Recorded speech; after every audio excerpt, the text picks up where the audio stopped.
Wow. I take my gun and I go, pew, pew, pew, pew. Okay, chapter 12, in which Captain Nobody first comes to the rescue. Let's see a key here. Let's find out what this is about. So remember, a hand just came out and grabbed Captain Nobody's leg. So let's see what's going on. What's going on, man? Cecil hollered as he dashed around the corner of the dumpster.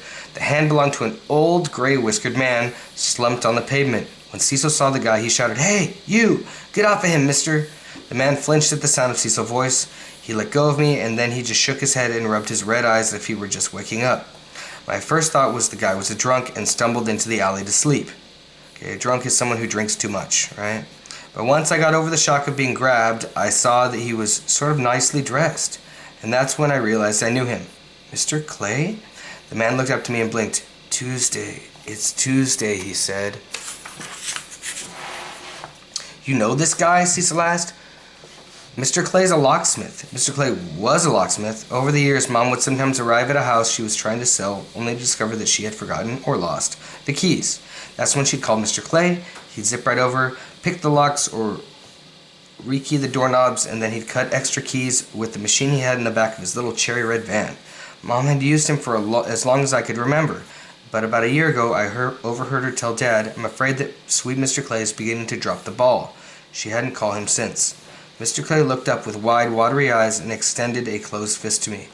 "Watch it," Cecil warned. "The guy's probably a wino."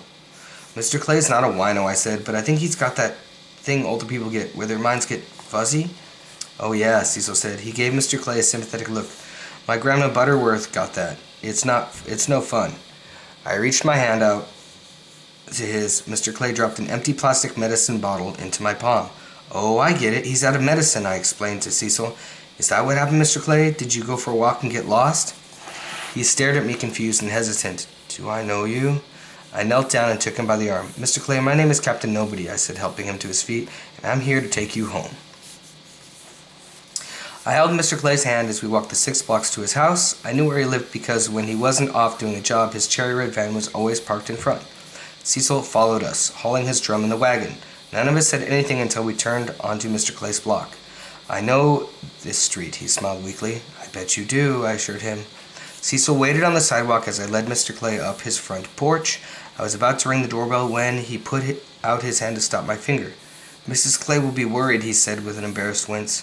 I nodded and left him there on the porch so he could ring the bell himself. By the time I'd run down the driveway and joined Cecil at the curb, the front door had opened and a woman's voice cried, "There you are! I was worried sick." Over a low hedge, Cecil and I watched as a little lady with gray hair in a flower dress, Mrs. Clay, I guessed, hugged Mr. Clay with all her might. "How did you get here?" we heard her ask in a voice choked with emotion.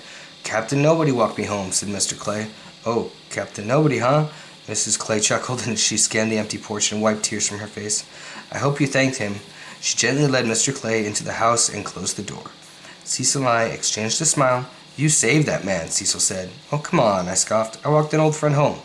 He held up a hand and I high-fived him. Then we rolled his precious bass drum over to his house, thumping as it went. So it looks like Captain Nobody did a very good deed. You know, he didn't even take credit for it. What a nice guy this kid is. All right, on to chapter 13.